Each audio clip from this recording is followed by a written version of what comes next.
Bismillahirrahmanirrahim. Assalamualaikum warahmatullahi wabarakatuh. Alhamdulillah rabbil alamin. Rabbi shrah li sadri wa yassir li amri wahlul 'uqdatam min lisani yafqahu qawli. Alhamdulillah, siswa-siswi SMKN Pertanian Karawang, kita bisa bertemu lagi dalam keadaan sehat walafiat dalam rangka pembelajaran secara online atau daring. Masih di materi pemeliharaan mesin sepeda motor. Ya, kemarin kita sudah bahas mengenai mesin motor bakar, ya, ada engine external combustion engine, ada internal combustion engine. Internal itu berarti yang kita lihat sekarang, ya, motor dan mobil, ya, pembakarannya di dalam ruang bakar. Kemudian ada external combustion engine, atau kita lihat contohnya seperti di roket dan pesawat ulang-alik, ya, yang keluar angkasa. Baik, untuk review kita akan menggunakan materi dari Astra Honda Training Center, ya, mengenai dasar-dasar mesin dan sistem bahan bakar. Ini digunakan untuk pelatihan mekanik tingkat 1. Ya, untuk lebih mendetail kita langsung saja masuk ke tujuan materi. 1. Peserta mampu memahami prinsip kerja motor bakar. 2. Peserta memahami perbedaan motor 4 tak dan 2 tak. Kemudian peserta dapat menjelaskan komponen dasar mesin dan fungsinya. Peserta dapat menyebutkan nama dan fungsi komponen-komponen pada sistem bahan bakar. 5. Peserta memahami prinsip kerja karburator TPFC dan ACP. Ya, kemudian ACFC dan TSS. Pembahasan. Yang pertama adalah dasar-dasar mesin. Kita akan bahas mengenai awal mula tenaga, kemudian siklus mesin, prinsip kerja mesin 4 langkah, mesin 2 langkah, perbandingan mesin 4 langkah dan 2 langkah.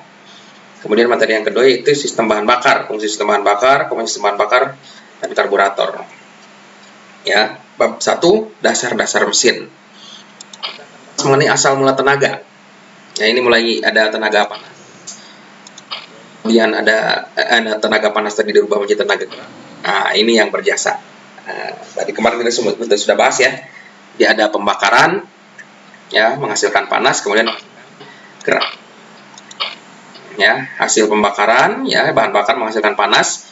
Kemudian motor bakar adalah sarana untuk mengubah tenaga panas tadi menjadi tenaga, ya. Langkahnya adalah udara dan bahan bakar, ya. Kemudian dikompresi atau kemudian dibakar, terjadilah pembakaran. Ada gerak bolak-balik atau translasi, dan ada gerak putar atau rotasi. Ini langkahnya berarti udara bahan bakar, ya, dicampur, kemudian dikompresikan, dibakar, kemudian ada menghasilkan gerak bolak-balik, ya, piston turun naik, ya, atau maju mundur, kemudian dirubah menjadi gerak putar oleh poros engkol. Ya. Syarat motor bakar menghasilkan tenaga. Yang pertama ada udara, bahan bakar, ya, kemudian pembakaran atau sumber panas. Ada gerak bolak-balik dan gerak putar, kemudian kompresi pada campuran udara dan bahan bakar, kemudian siklus mesin, ya, contohnya seperti ini. Kita melihat dua perbedaan mesin, ya, yang satu mesin 4 tak, ya, kita lihat konstruksinya seperti ini, ya. Yang paling membedakan pertama ini katup, ya, katupnya nggak ada. Nanti kita bahas lebih detail. Kita akan bahas dulu satu persatu. Ini ada komponen nomor 1. Nomor 1 ini kepala silinder atau cylinder head. Ada juga yang menyebut cylinder cock, ya, terdiri atas, ya, di dalamnya ada mekanisme katup. Ini ada katupnya, ada pegasnya, ada rocker arm atau orang menyebut pelatuk, ya. Kemudian ada poros cam atau camshaft. Nomor 2, kemudian ada klep dan busi, ya, mekanisme klep dan busi. Ini busi juga ada di kepala silinder, ya. Nomor 2, silinder kom, silinder atau silinder kom. Orang menyebutnya silinder kom. Ini, ya, tempat si piston maju bergerak turun naik, ini namanya silinder. Kemudian nomor 3, ini, ya, piston atau orang lapangan menyebutnya torak, bahasa Belandanya secher. Kemudian nomor 4 ini, ya, ada batang torak, batang penghubung atau connecting rod atau stang secher. Kemudian 5 ini poros engkol atau krek as. Nah, ini, ya, yang merubah gerak turun naik tadi menjadi putaran, crankshaft atau krek as. poros engkol.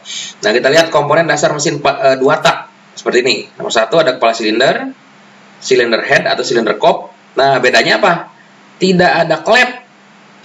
Ya, businya ada. Kemudian nomor 2 sama ya, nomor 2 piston atau shaker, nomor 3 silinder. Kemudian nomor 4 batang penghubung, ini yang warna merah. Ya.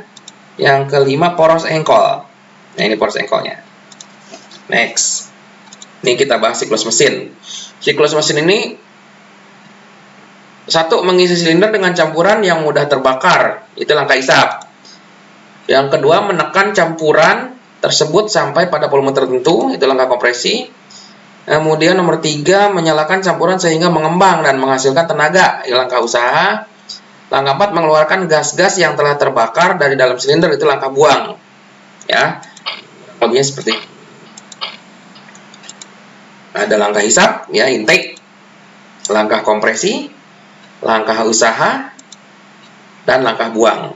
Nah, untuk lebih mendetail kita akan lihat animasi berikut ini. Ya.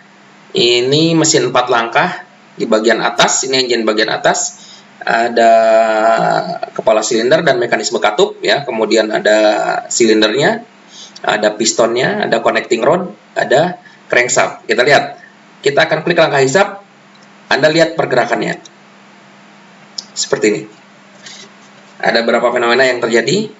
Ketika diklik langkah hisap, Anda lihat. Pertama, piston bergerak dari titik mati atas atau TMA, top dead center, ya, bergerak ke titik mati bawah. Ini ya, piston bergerak dari TMA ke TMB.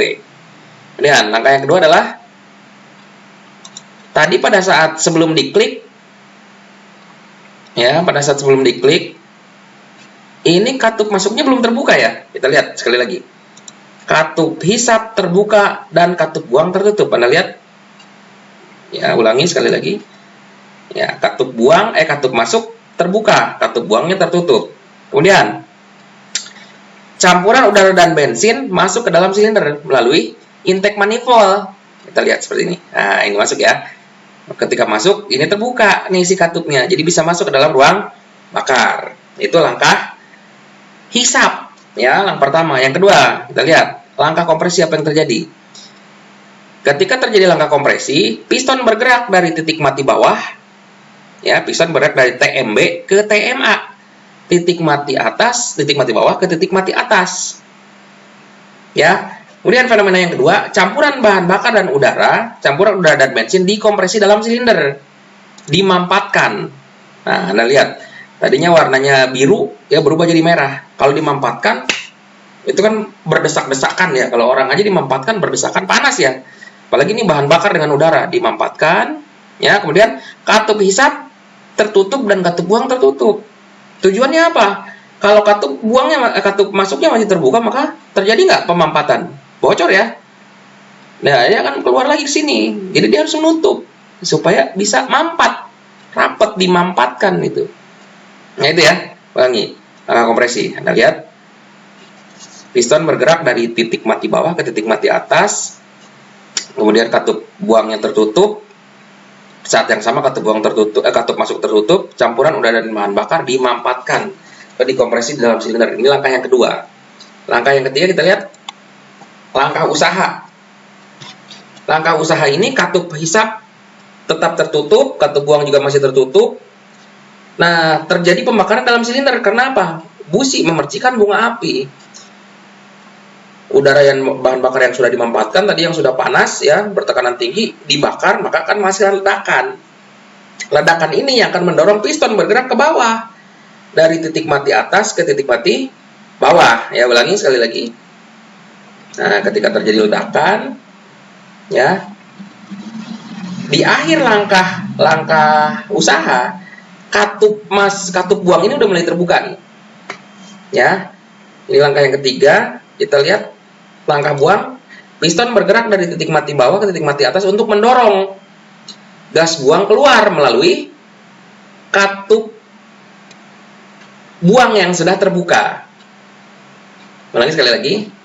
Ketika langkah buang, piston bergerak dari TMB, titik mati bawah ke titik mati atas, mendorong gas buang keluar ya gas sisa hasil pembakaran keluar karena katup buangnya sudah terbuka, ya, dan seterusnya. Kembali lagi ke langkah hisap, ya, kemudian kompresi, usaha, dan langkah buang. Ya, demikian barangkali untuk pertemuan yang kedua, tidak akan terlalu banyak, walaupun tidak terlalu terperinci. Mudah-mudahan ini bisa manfaat ya untuk mengobati kekurangan daring ya. Karena bagusnya sih kan hal-hal seperti ini dipelajari pada saat kita tatap muka ya. Cuma karena memang belum memungkinkan, jadi ini yang maksimal bisa saya sebagai pengajar lakukan ya, untuk membantu kalian memahami mengenai dasar-dasar mesin. Untuk hari ini barangkali itu saja ya yang dapat Bapak sampaikan, kurang lebihnya mohon maaf ya. Tetap semangat, jaga kesehatan. Terima kasih. Assalamualaikum warahmatullahi wabarakatuh.